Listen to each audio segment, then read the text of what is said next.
Hi everyone, welcome to Neocast, the podcast that brings you closer to your favorite authors. My guest today is a newbie on Novelle. Her name is Elle Griffin. She's the author of a Gothic serial called Obscurity, and she's probably one of the most accomplished person I've ever encountered. She's the editor-in-chief of Utah Business, but she's also the creator of a newsletter called The Novelleist. In addition to that, she's also a freelance journalist that is covering topics of business. Before we start the interview, I'm going to let her introduce herself. Yeah, hi. So I guess that was a great intro. It gives some background about me, but I think just to add to that, I wasn't originally planning on serializing my first novel. I finished it and then kind of did some research about the publishing industry and pitched it to agents and did all of the normal things you do with a manuscript once you're done. And as I was starting to research that process, that's what ultimately led me to figure out, okay, this traditional route is not going to work out for my particular novel. And so I started looking at some of the alternatives that were on the market, which is what led me to ultimately start my newsletter and then serialize on Neovelle and other platforms. Did you actually start the newsletter before writing the book, or is it the opposite? No, I finished the book and then I started the newsletter this year as a kind of one of the things that I found in my research was that publishers are looking for a sure thing. They want a book that's going to sell hundreds of thousands of copies, and their best guarantee of doing that is if the author that they're hiring on either already has a platform of some kind that, a bunch of followers on Twitter or a bunch of newsletter subscribers that will automatically purchase their novel, or if they've already written a bunch of several novels that were successful, then they have a track record to show that this novel will probably sell well as well. So I kind of, at the beginning of 2021, decided, okay, I need to build up that platform. And so I started a newsletter with the goal of, building up my subscriber base before I ultimately published my novel this fall. But did you actually start the querying process? Yep. I queried more than 100 agents last year, and that's kind of what I did during 2020. And I can share that spreadsheet with you if you want. Oh, that's fine. Sheet of agents that ultimately passed on my novel. And I think that it was a really enlightening experience because as I'm starting to research exactly what happens to a novel, I realized that,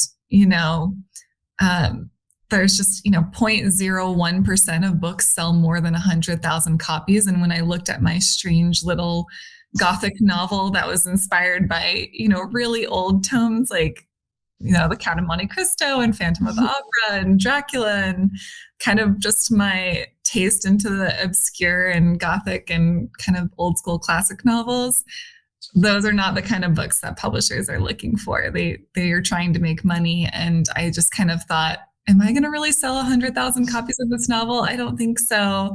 I think it's going to maybe attract 1,000 people. Maybe I have 1,000 people that really, really love that kind of thing the way that I do. And that's when I realized, okay, so if I sell 1,000 copies, then, if I go the traditional route, I'll make $2,000 or something. And if I self-publish, I'll make maybe $4,000. And that's when I started looking at serial novels and realizing that, okay, in the 1800s, when Charles Dickens and everyone was serializing, they were serializing their novels, they were making, upwards of $40,000 an issue, a chapter essentially. And so that's when I started looking into, could that be done today? And how has your experience been so far? So far, let's see, I ultimately decided to serialize through my newsletter. At first, my newsletter's through Substack.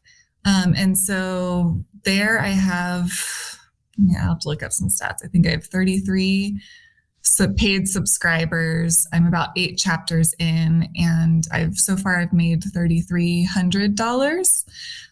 So I think that's a pretty good for a start, and certainly more than I would have made if I put it up on Amazon and sold it to 33 people. So I think that there is some indication of a market there, and now it's just kind of growing that reader base. And I actually wanted to ask you, but you kind of answered this question. It was about your inspirations for the book. Did you really base it on, well, I should say that in your Novel bio, you mentioned being inspired or at least being or enjoying French literature. Was it really the inspiration behind the story in Obscurity? Yes, actually, I want to say it was like 5 years ago. I decided that I really wanted to become a better writer, and I had this idea of that I wanted to study the classics or maybe learn more. And then I started realizing, okay, why don't I make myself a list of books that are the classics, the classic novels everybody talks about, and I'll just spend 1 year and read through all those books and just kind of give myself a little education on the classics. And I think I started with Les Miserables, and then I read The Count of Monte Cristo, and then The Phantom of the Opera, and Dracula, and the Picture of Dorian Gray. And I started getting really, really into those novels, and particularly into the Gothics. I remember reading Dracula and just being like, oh my gosh, this is so good. I mean, imagine reading Dracula when it first came out and there was no such thing as Dracula. It was when you were reading that novel for the first time, that must have been such a cool experience, because here's just this mysterious count, this Count Dracula. And we don't really know who he is as the book is unfolding. And, obviously we do now, but I just thought that was such a cool way that, and it unfolds in a series of letters and journal entries that people are writing as they're figuring out these mysteries. And I kind of got to the end of all that literature, and I actually ended up doing it for more than a year. I think I spent 3 years reading all these classics. And when I got to the end of it, I was just like, I want one more. I want more Gothic novel. And I tried to read some, what people have classified as modern Gothics, and I just didn't feel they were the same. They were much faster paced. They didn't have that slow creeping vibe. They didn't have that. I really loved, what I love about those old books is the narrator, that's kind of like omniscient narrator that's talking to the audience in this old timey kind of voice. And I just thought, I want one more Gothic novel, like written in that old school French style with the omniscient narrator, but like with a female protagonist, because none of them have a female protagonist. And I wanted like an Americana setting. So I ultimately decided that I would write it myself. And I just started doing a lot of research, and ultimately just decided to go with 1792 New Orleans, which is just, post-French Revolution, which I love the French Revolution literature, and then, post-Haitian Revolution. And we've kind of got this interesting setting in America that, has some history.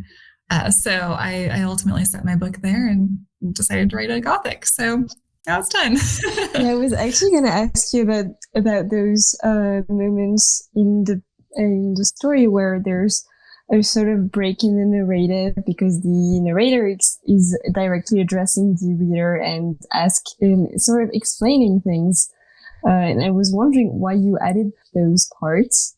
Yeah, that was straight inspired by Victor Hugo, who's definitely my favorite author of all time. I really, really love how in Les Miserables, he breaks the fourth wall and he is talking to the audience and says, like, now you may know people like this. You may have seen them in your world. He kind of explains their personality to the audience by talking with them. And so I just really wanted to do that too, which was really fun for me.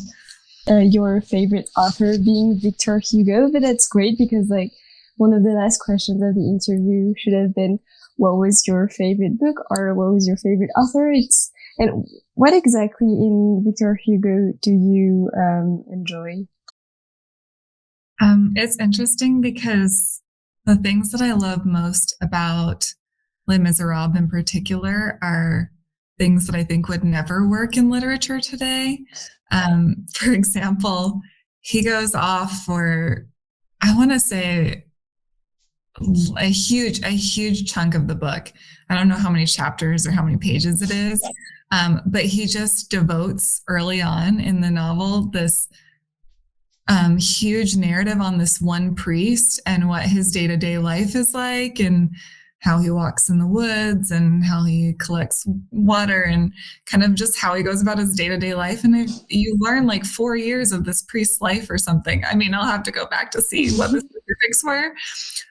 But the only reason in any modern novel, they would cut this out entirely. But the whole reason why he does this is because there comes to be one point in time where the priest makes a decision that alters Jean Valjean, the main character's life.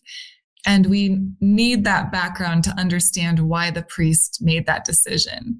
So it gives us this background of this humanity, this portrait of humanity, and the full perspective of why somebody would make that kind of decision, which ultimately has huge ramifications on Jean Valjean, and his whole life after that completely changes. And I just thought, I really love that, because I think a lot of novels today will just be like, this person's a villain, we're just going to have to accept that they're bad, or this person is good and everything they do is good, and we're just going to have to accept that that's the reason that they're that way. But people are so complex, and we have a lot of things that happen in our lives or influences on us, and we make decisions based on a lot of different things that go on in our lives. And I think Victor Hugo really took the time to explain those things so that we really understood the characters. And on a philosophical level, we understand the characters. And that's ultimately why we love Jean Valjean so much in the end, because he's like, and he spends the entirety of his life trying to find goodness and try to be a good person. And always feels that he's falling short of that. And I think that is relatable, but especially so when you look at kind of why he thinks that way. And so my novel is a little bit slow, definitely faster paced than Victor Hugo, but compared to modern novels, it's definitely a slower, creeping kind of thing. I wanted it to kind of haunt the reader and unfold in this slow fashion where you kind of see these different characters in New Orleans all acting in kind of independently, but you kind of see why they all come together. And so I really love that in a novel. And I think a lot of modern novels are missing that, in my opinion. Yeah. Are you acquainted with French realism? Yes. Yeah, because I think you would appreciate this literary movement. It's basically a lot of not basically, but there's a lot of descriptions, and there's an emphasis on the characters' day-to-day life and their psyche, and I think you would really appreciate it, especially if you're if you know and if you're interested in 19th century France and Paris. Yeah, actually, I was in Switzerland over the summer, and we went to Geneva, and actually we got to go to Villa Diodati, where Frankenstein was written, which was really fun for me.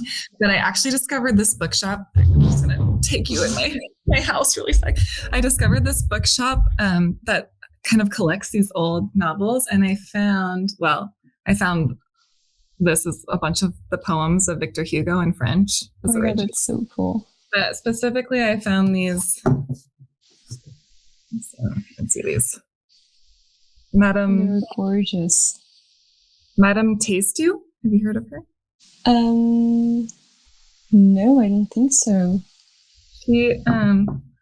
She was a poet in the same time of Victor Hugo, and actually went to some of his salons.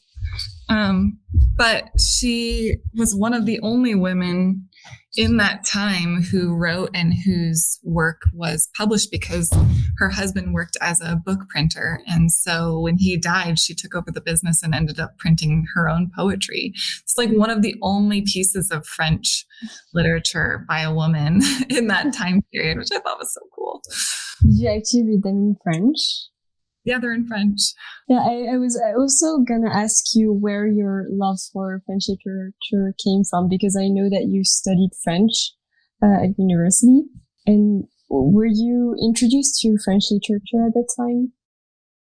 No, I think in college, I studied I studied French because I was a fashion major and I had this dream of moving to Paris and working in fashion. And so I studied French so that I could do that. And I studied abroad in Paris and I was just obsessed. And, I had a pass to the Louvre and just went seriously every week that I was there, and just was kind of more into the art scene and stuff. I mean, I did go to Victor Hugo's house and everything like that. But at that time, I hadn't even read Les Miserables. I had just seen the Broadway musical, and that was my favorite Broadway musical. And I saw that in like 7th grade or something in New York City, and just was obsessed with that story then. And so I kind of was obsessed with the story more so first. And then over time, as I just kind of, grew older and started looking into things more, that's when I got into the literature. So was that the first classic that you decided to read? Yeah, exactly. And why did you decide to move back home after your studies in France? I don't know. I still have a dream of living in France at some point. You're so lucky that you get to live there.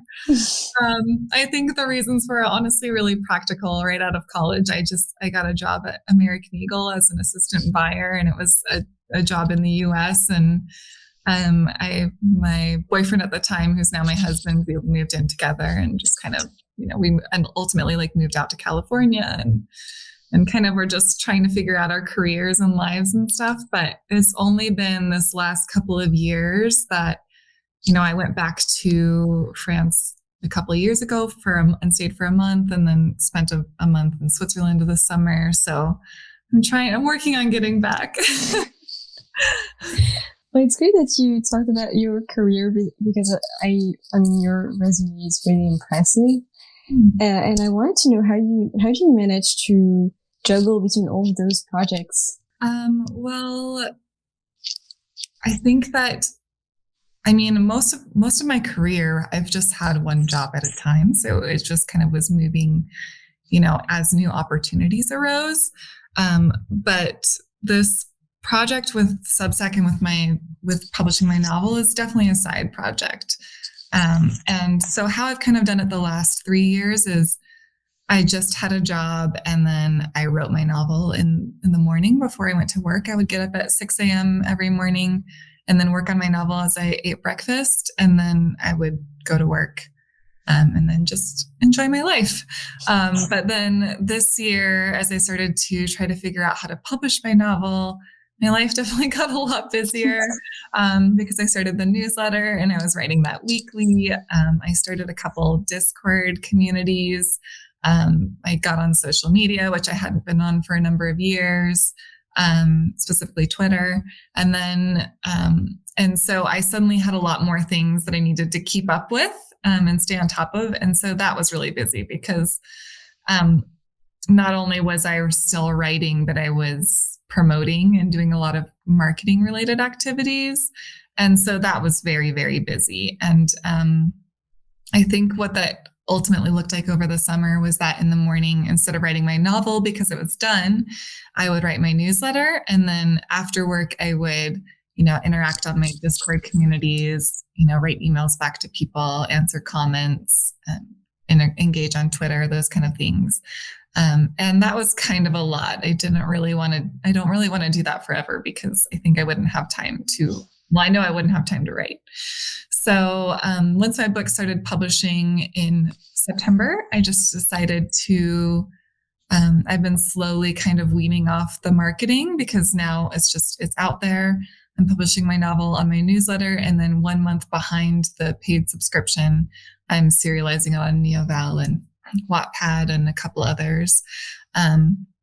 And I've been editing each chapter as it comes out and then publishing it on my newsletter and finding art for it and publishing it in a bunch of different platforms. And so it's kind of been a lot. And I want to start writing my second novel, and I'm like 6 chapters into writing my second novel now.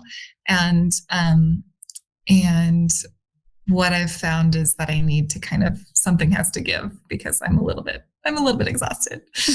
So I think I'm going to kind of wean off all the marketing activities and just go back to focusing on writing my novel in the morning.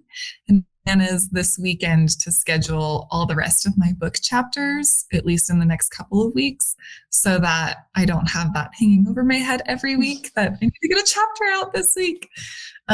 So that's my plan for kind of going back to a more peaceful existence. And what does a typical day in your life look like today? Yeah, so that's kind of what it looks like. I wake up and I write in the morning, and now I'm writing my second novel. And then I work. I've been working mostly from home. And then I just live a good life. Do you make time for reading as well? Oh, yeah, I read a lot. I always have one book on my phone at least. That's what I write, or what I read on the bus on the way to work, and when I'm on my lunch break and after work, and then I always have like a book by my bedstand that I read at night before I go to bed. So I probably spend several hours reading a day. What are you reading, by the way? Sorry, what are you reading at the moment? So I told you kind of for 3 years I was focused on sort of the classics. So now I'm focused on serialism and Asian literature, because my next novel takes place in a far distant future on an Asian continent. And I wanted it to be more fantastical and have serialism elements. So now my reading list is all the like famous surrealist authors. And I have a bunch of like ancient Asian literature. I've been reading the Tao Te Ching and the Analects of Confucius, and I read the Tale of Genji, which is a popular old one of the first novels, I guess, from that time period. So I've been really just studying that. I think I don't remember what the book I'm reading right now is called. I have to go get it. But it's a surrealist novel out of Asia. That actually reminds me that I wanted to ask you about the serialism in your current novel, because you said that you initially wrote it as a standalone, as something you wrote in one setting. What kind of changes did you make to serialize it, and did you do it?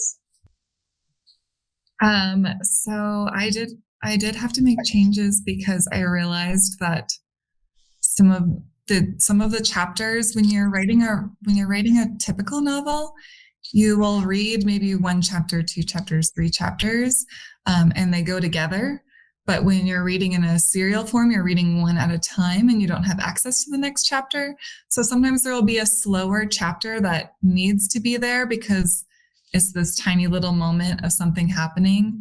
But imagine if you were reading Les Miserables as a serial, and for 8 weeks, all you got was the story of the priest. You'd be like, what's going on? Like, what is this novel even about? It makes more sense in the full scope of the novel, but maybe not as an individual snippet. And so sometimes I've been editing those chapters to be a little bit more exciting, but sometimes I've also just had to let it be and have a slower chapter. But it's been interesting to see what readers say, because sometimes I think, oh, this is such a slow chapter, nobody's going to like this one. And then somebody will be like, this was my favorite chapter yet, because it really goes into the psyche of this one person, and it shows like this more in-depth side of people. So it's hard to know what people will like or not. So now I'm kind of more embracing the process.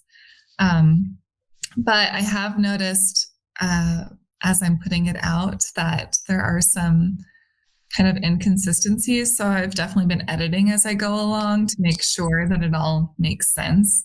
I think I moved some chapters when I edited it the first time, and that didn't actually work. So I've had to move them back now as I'm serializing. So it's a little more time consuming than I thought, but it's also helping me write my second novel, because I'm writing more with that in mind, that it'll start out as a serial, and kind of making sure that each chapter can kind of stand alone. And were you able to receive feedback from your readers? Yeah, I mean, I don't have very many right now. I have 33 paid subscribers of my newsletter list. My newsletter list is something like 3,300 people right now. So it's a very small percentage that ultimately decided to pay for the novel. And then there are several people reading for free on Wattpad and Neovelle and Royal Road. But they haven't been as vocal there. So I haven't seen the comments. Whereas on my own, I think because it's my own newsletter, people are more excited to comment on them and things like that. And I really do love that because that's exciting. By the way, what are the usual topics of your newsletter for those who haven't seen it? So my newsletter is sort of, it's just a behind the scenes look at my life as a writer. So sometimes I will write a post like, okay, now I'm 8 chapters in and here's what happened. Here's how many people paid and here's how many people didn't, and kind of sharing my process of how it's working as I'm going.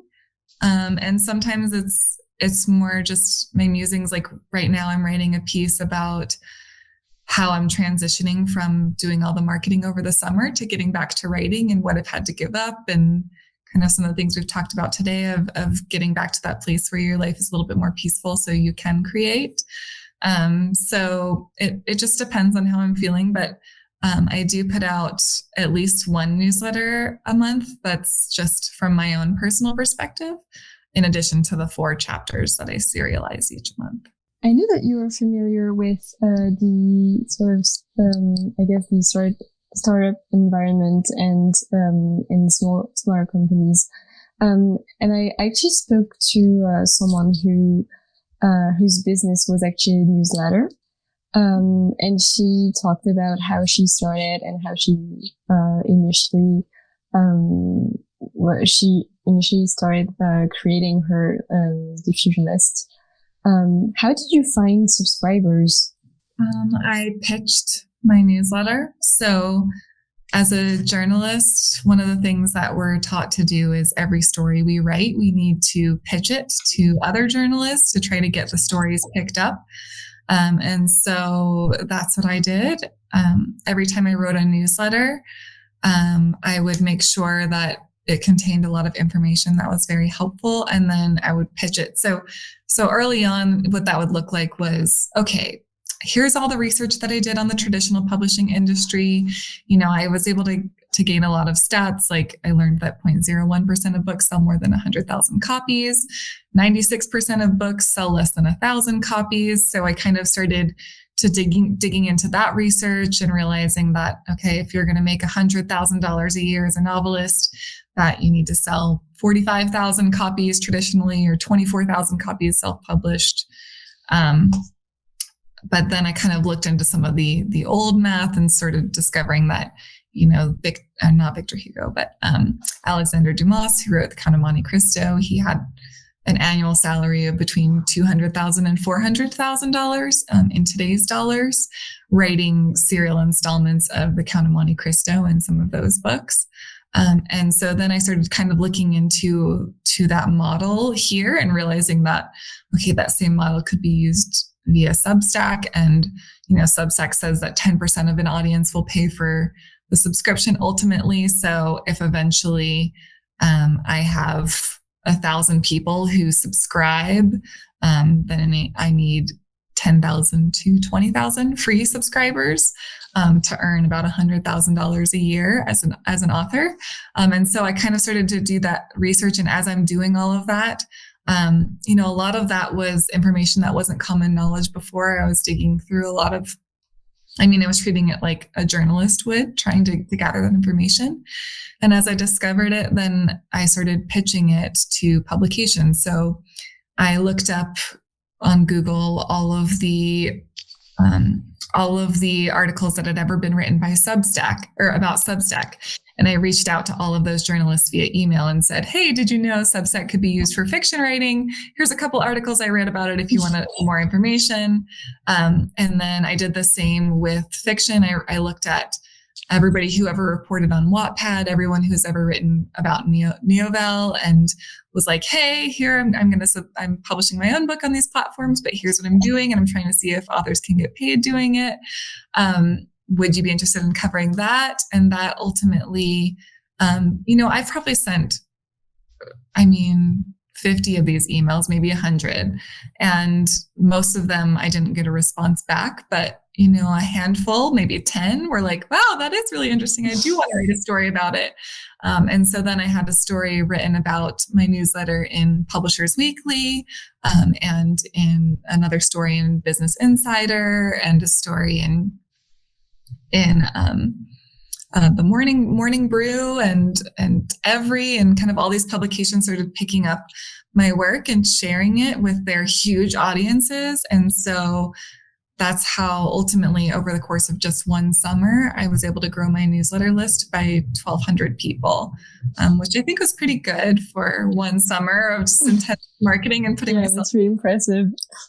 Yeah. So now I'm trying to do the same with my book, but it's definitely more challenging because I think it's way easier to promote an idea like can serial novels work today than it is to promote a book like, hey, want to talk about my Gothic novel? It's not as shareable of an idea. So I've reached out to a lot of book reviewers for New York Times, book reviewers for Wall Street Journal, and sent them early chapters and tried to say, hey, would you be interested in reviewing this? But I've gotten really nothing there. It's so much harder to promote fiction content. And did your experience in journalism help you in your journey as an author? Yes, definitely. Because for starters, I think a lot of people, if you're not a journalist, I think it's really easy to write an article from your perspective or with your thoughts or with your ideas. But as a journalist, those thoughts and ideas that you have aren't as valid. You have to be able to prove your hypothesis. So I could say all day long, oh, like serial fiction, will it work today? It worked before. And from my perspective, anecdotally, it seems like it would work. But if you have a journalist mindset, you would be thinking, well, I have to be able to prove that this could work. So one, is there a market? Are people actually reading serial fiction? One of the things I had to do was research the state of serial fiction, because if you're, millennial, Gen X, boomer generations, none of those people are reading serial fiction right now.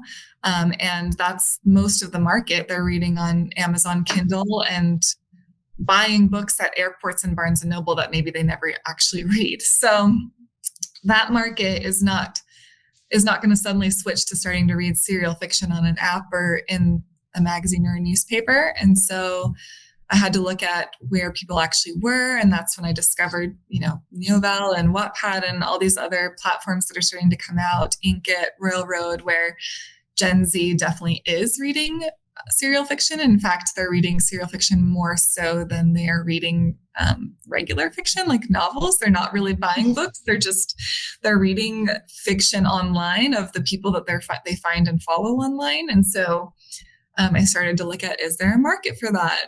And yes, there's 90 million users on Wattpad. They spend an hour a day on the platform. So people are definitely reading there. They launched a paid program. There's some stats that we can actually get to the bottom of and see that, yes, there is a market. No, it hasn't been monetized well quite yet. But maybe that's changing as Gen Z starts to come into more prominence and starts to have more income as they get jobs and everything like that. So I definitely approached the serialization of my own novel as a kind of research experiment, as I'm a journalist and I'm going to try to figure out if this is actually a thing and if this could actually work. And I think that did benefit me because it almost allowed me to treat my book like a startup. And I cover startups for a living. I write articles about startups for a living, and I see what they do. And that's exactly what they do. They have to prove a market. They have to prove that there are people in that market willing to pay and how much they will pay before they can even make a product, before they can even sell it. So I kind of had to do the same with my book and see where would it fit in the market and could it sell? I think I'm still very early. And I think that, when I started serializing my novel on Substack, I was one of maybe 5 people that were doing that. And since I've started doing that, now there's definitely people in the hundreds. But and even, the author of Fight Club and the author of Midnight's Children, now they've come to Substack and are starting to serialize their own novels. So there's starting to be this mass interest in that. But we still don't have look, this person did it and it worked really well and they're making their full income serializing novels online. I think there's 10 people doing that right now, maybe 15. And so far they're all on Royal Road and Patreon, and they're all writing lit RPG and like these niche fantasy and sci-fi categories. So we don't actually have any kind of proof points that say, yeah, if you're writing a Gothic novel, then you can make a living doing that. So far, I do not think that's the case. So I think it'll be interesting to see what happens. Maybe, right now I've made $3,000, a little bit more than $3,000 serializing my own novel. And maybe eventually, and especially as, platforms like Neovelle start to, get more of an audience and start to have more people selling their novels and starting to unlock those chapters with monetary gain, then maybe eventually there could be a situation where, yes, you can make a living as a fiction novelist if you do these things. And here's the case studies that prove that. But I think we're still waiting for those case studies to come about. I think the way you approach online publishing is really compelling. Especially because it's really data-based. And that reminds me that you said at the beginning of the interview that you majored in fashion. And how did you end up working in, or rather writing about business? So I was working in fashion as an assistant buyer for American Eagle. That was my first job out of college. And then my husband and I moved to California, and I took a job at Williams-Sonoma as their assistant buyer of cookbooks. And so I was still a buyer, but instantly not in the fashion industry, suddenly in the cookware industry, and specifically with cookbooks, and trying to buy those from different people to sell in Williams-Sonoma stores. And so I was kind of starting to see that, okay, well, these are the cookbooks that will sell. It's the ones by these big, huge authors that have these big followings on social media. And so that was kind of my first intro into that. And then Williams-Sonoma restructured, and I ended up leading a team of 5 to restructure the catalog, the Williams-Sonoma catalog. At the time, they used to send out a print catalog, and they wanted to make a digital version. And so I kind of helped them convert all of their catalog content from digital, or from offline to digital. And from there, I got into the tech industry because I was in the San Francisco Bay Area, and that's like the most prevalent industry. And ended up taking a content job for a tech company there, where I ultimately became head of content. And so I was sort of on the marketing side of writing and content for a long time. And I always had a blog on the side. I always was writing personally. I mean, at that time, I actually wrote a blog about cooking and food. And so that was when I was in my early 20s. And then as my career went along, I actually took this big head of marketing, head of content job for another tech company. And I ended up getting fired from that job because it was this huge company and I was not the right person to manage a huge marketing operation. I was able to kind of do that at early startups where we're all on the ground floor and trying to kind of guerrilla market our way into the industry, but I just wasn't the right fit for that level of marketing. I was always more interested in the content side. So I got fired, and and I was collecting unemployment. And that was when I finally was like, okay, you know what? I'm collecting unemployment, so I have a safety net. From now on, I'm only going to apply for jobs that are editorial writing jobs. And since I have the safety net to do that, I kind of always thought I had to stay on the marketing side of content to make a living. And then since I suddenly had this freedom, I just only applied to writing jobs just to see what would happen. And eventually I was able to secure a fellowship at the Muse and was able to freelance for Forbes and started doing some freelance for other business publications like The Startup, and started kind of early writing about that. And that gave me a lot more exposure, and my work started getting followed by bigger publications. And that's when I ultimately, worked on becoming an editor full-time as my job. And so now I just kind of worked my way up in that industry, and now I'm the editor-in-chief of a business publication here. And did you always know that you wanted to write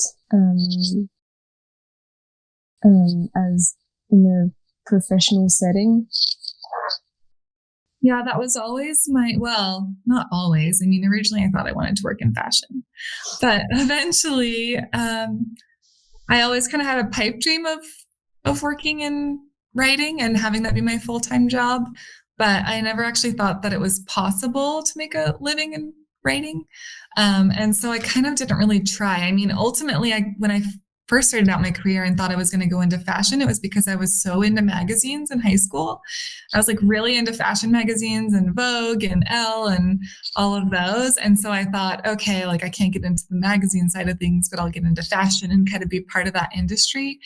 And then I actually hated fashion and ended up liking the writing part better. But I was always just doing it on the side as a side hobby. And in fact, I even started my own magazine and ran it for 4 years before on the side of other jobs that I had before I ultimately folded the magazine because it was really exhausting and a lot of money. But I think that I've always kind of had that dream. And ultimately it wasn't until I got fired that I felt like, okay, well, let's just go for it. What kind of magazine was it? It was like Goop today. Do you know the website Goop? Yeah. It's a sort of lifestyle magazine. Yeah, it was like a women's lifestyle magazine. And ultimately Goop did a way better job. Even though they've lost some of the, I think, journalism side of it because they've kind of become more of a store. But they still have that kind of vibe that my publication was going for. And when did you actually start writing? Well, my first blog was that cooking and food blog, and that was probably 2008 that I started that. And growing up, did you write? Was literature part of your interest? I was a big reader, but I kept a diary, but I don't remember that being a part of my childhood. I did once go through a box of my stuff from my childhood and found a report card from my 7th grade teacher. And he said that I wrote a piece about a prisoner looking out through the prison bars of his cell and imagining what his life would be like if he were free. And I have no recollection of writing this, but I was like, wow, I was such a philosophical kid even back then. So maybe I always had it in me. I don't know, but maybe I think that no matter what profession I ultimately chose, you could probably look back and say, oh, there was proof that I was into that as a child, but I don't really know. I had a lot of interests. I always knew I wanted to do something creative. I was into dance. I was into theater. But I wasn't good enough at either of those things to make a living doing it. So kind of writing was the easiest creativity for me to start getting into, maybe the most natural. And was it natural also to start a novel? I always knew I wanted to write a novel, and I kind of wrote one in my 20s. That was a YA fiction, but that was back when everybody was saying that the only way to write a novel is to write a crappy first draft and then go back and revise it heavily. So I wrote a crappy first draft because I thought that's how you wrote a novel. And the book was so bad. It was so bad that I did not even want to go revise it.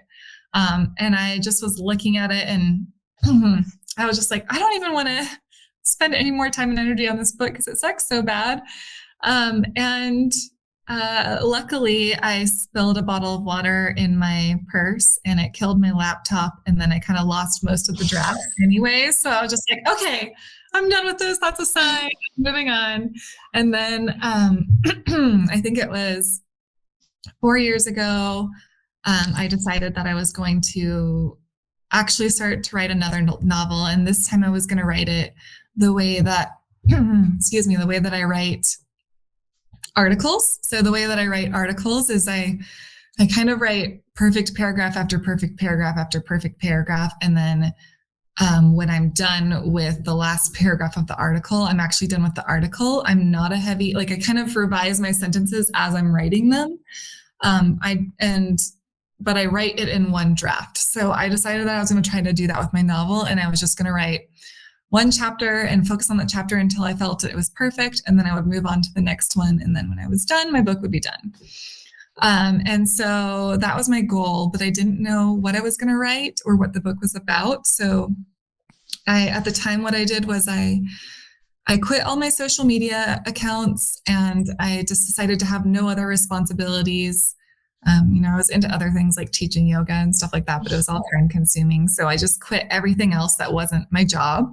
And I decided that I would dedicate 2 hours every morning before work to writing. And so for the first, I want to say 3 months, what that 2 hours looked like was just kind of brainstorming of what I wanted my novel to be about and what genre. And that's when I was deep into reading all these Gothic novels and kind of was like, okay, I kind of want it to be this style. And then where do I want to set it? And I kind of answered those decisions by where I wanted to hang out for a couple of years, because I know writing novels takes time. And I figured I didn't know how long it would take me. And I thought maybe it would take me 2 to 5 years or something. And so I thought, what would be the most interesting thing like for me to study and research for 5 years? And I really loved New Orleans and I kept wanting to go back there and I kept wanting to read those kind of books. And I completed my graduate studies in Mariology, which was the study of the Virgin Mary. So I had this kind of Catholic background and then was doing research into voodoo and some of the African spiritualities to come into that time and place. And ultimately just kind of started incorporating those things into the novel. And I just started with, a prologue and I wrote the prologue. And then from there, it just kind of kept going. I'm actually really glad that you brought that up because I was also going to ask you about Mariology and how it might have influenced your story, because there was a particular portrait of the Virgin Mary in Obscurity. And It's a portrait of the Virgin Mary weeping. And I wanted to ask you why you chose that particular portrayal.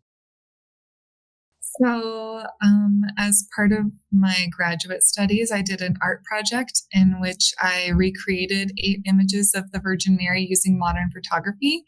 I kind of thought that these portraits of her were they're very antiquated. A lot of them came from Renaissance paintings where she's kind of this docile white woman with her hands in prayer. And it didn't match with my studies of the early 1st century and 2nd century documents in which she's mentioned. And where these kind of early Christian writers were painting her as more of a, like, this is the new Isis, because, at the time in the Fertile Crescent and in that area of the Mediterranean, everybody was more into the story of Isis and Horus and Osiris and all the Egyptian mythologies. And they introduced Mary, those early Christian writers introduced Mary using the exact same words. They used, the Virgin Mother, Queen of Heaven. They were trying to be like, look, this is the new Isis. This is the new, this is the new big mythology. And so that was supposed to be like this powerful figure. And so I wanted to kind of repaint her as being that powerful figure. And so one of the portraits I did was of Our Lady of Sorrows, which is the Virgin Mary weeping, and she's got just tears streaming in her face. And according to Catholic tradition, a lot of visions of Our Lady of Sorrows are like paintings or statues, and people will see actual tears fall from her eyes as a kind of miracle. And so I really liked that there's this kind of haunting image that sometimes maybe has real tears streaming down her face, and like, what is she crying for? And kind of everybody interprets this differently because their own lives has something worth weeping for. And they think that have this different. So she kind of plays this haunting role, and we'll kind of see how it turns out in the end, and what role she plays in this society. But it was really fun for me to incorporate. Yeah, I'm actually 4 chapters into the book, and I had this question about this portrait and how, I was wondering if you use this portrait as sort of a mirror symbol, which is something that you would see in Gothic fiction. You can see that in the Portrait of Dorian Gray, or in other works of fiction from that time period. Was it intentional? Definitely. I think that was one of the things that I loved most about my studies of her, is that she took on every period of time and every place that she was in. She took on a new full personality. I mean, the Virgin Mary that was written about in the Bible is a total different person. I mean, that was at the time, like the word virgin, it actually meant unmarried. It didn't have a sexual connotation. And why that was so important was because women were the property of their husbands at that time. So if you were unmarried, that meant you were nobody's property. And so the early Christian writers were trying to say, this woman is owned by no man. She had a child, and how crazy is that? Like they were trying to use her as this kind of symbol of freedom, because they were, trying to rise up against the Roman, oppression they were facing. And so she was a freeing, powerful character. And then you see that move into the 4th century and the 5th century, where they start to add, okay, virgin actually has a sexual connotation. It means she didn't have sex. It meant she was pure. And those things were placed on her by in the 4th and 5th century as by these kind of ruling classes that decided, okay, these people were using this religion to rise up against us. And now us, being the political body, are going to say, well, we're going to try to use her in a way to show that she is this docile, obedient, prayerful woman, because that's the ideal picture of being a woman. And so they kind of use it as a way to kind of control what women should be like. And then that kind of ended up taking on a different personality when it got, into, you think about Renaissance, Italy and France, that kind of gave her this regal vibe. And suddenly she's got these cloaks and crowns and halos. And she takes on the picture of the queen. If you think of the Medicis or the queens of France, they had the same regal scepters and all the symbolism. And because for them, they viewed women as this kind of more regal, I'm reigning over everything kind of figure. And then when Mary comes to South America, when the Spanish bring her across the sea, suddenly she becomes the Earth Mother, and they merge her with these South American spiritualities of Pachamama and there's actually lakes you can visit to this day in South America that are it's Mary's head and Mary's arms and Mary's legs, and you can do the hike through her whole body. And because she's the idea of this fertility goddess, earth goddess, earth mama kind of figure. And so I liked that she could take on anything depending on what you were looking for from her.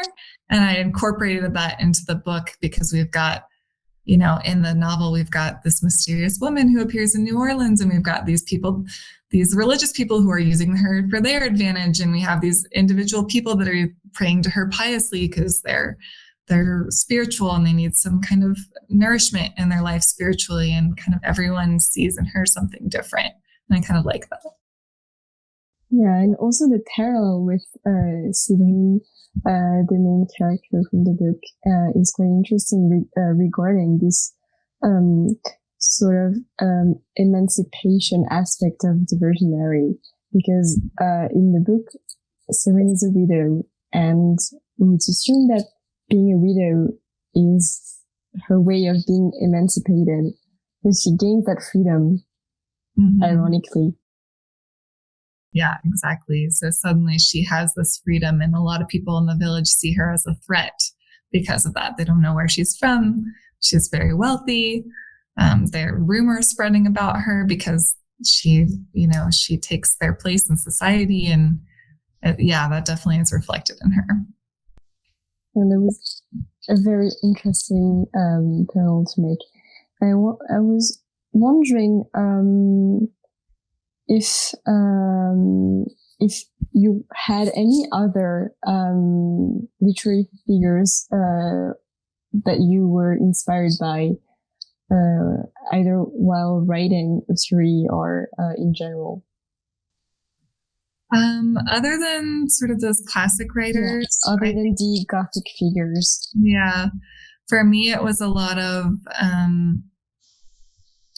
music, of art. I loved kind of some of the macabre art and occult art, and I did go to New Orleans and do hikes through the alligators, and I went to the convent there, and I met with a historian, and we talked about what the city looked like at that time period. And I found, musicians who wrote songs that I thought would make a good soundtrack if it was turned into a show or something. And I kind of, I watched the show True Blood, which takes place in New Orleans. And so there was a lot of influences. I went to psychics, I went to Catholic churches, I went to all the things. I researched what cocktails they would have been drinking at that time period, and I made them for myself at home. And so I was definitely doing a lot of research into that time and place to kind of get myself in character. Was it challenging to gather all this information? It was at first, because you can find a lot of general ideas about New Orleans in 1792, but to find specifics like what their shoes looked like, or what kind of drink they're drinking, or what kind of food they're eating, those things are not usually included in people's diaries, which I was reading a lot of people's diaries from that time period. And so I just was struggling to find little details that I needed for the story. But that's when I ultimately paired up with a historian at Tulane who studies this. And I met with her like 5 times for an hour each time, and just peppered her with all these tiny little questions. I'm like, I need a dark corner. Where would people have been acting mischievous? And she was like, oh, the Mardi Gras ball. That was where everybody went all out every year, and it was held at this dance hall. And so she would give me all the kind of finer details that I would then incorporate. And then it became way easier.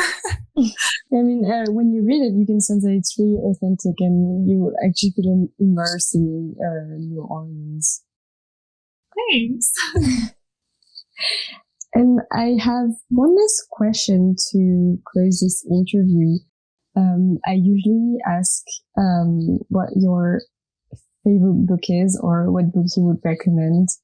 Well, I guess I can still ask that question.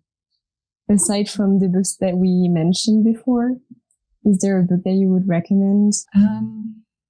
Let's see. Aside from all the ones that I mentioned, I would have to say,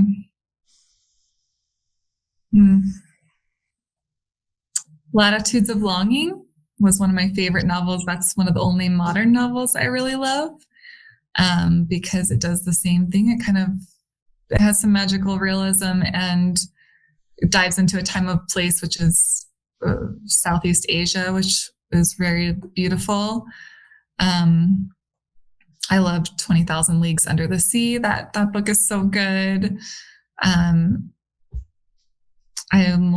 loved The Mermaid from Jeju, which was also kind of magic realism in Asia, about these women who kind of believe that there's mermaids, and this kind of have this sea mythology. And then I love, some of the even like children's novels, like Alice's Adventures in Wonderland and Peter Pan and stuff like that, where you can kind of see a more fantastical element. Well, for my last question, do you have any advice for fellow authors and the audience in general? I would just say read. I think that a lot of people get caught up on needing to learn how to write, but there's no right way to write. And everybody who, has a MFA in creative writing or something, you read some of their books and they're almost too polished because they didn't break any of the rules. And I like when authors break the rules and do something different. So I think like for me, I don't want to pollute my head with what other writers are doing. I just want to have the freedom to be purely creative. And I just read all kinds of different books to allow myself to be inspired by all the different ways people write. Oh, that's a great advice. Well, thank you so much for being here with us. I really enjoyed our chat and learning about Mariology, because when I initially read your bio, I didn't know anything about it. And I came here with a little knowledge, none about it. And that's actually really interesting, something I want to dive into. Yeah. Thanks for asking about it. I know it's really weird, but it's a fun thing to study. Yeah, well, I didn't even know that it even existed as a study area.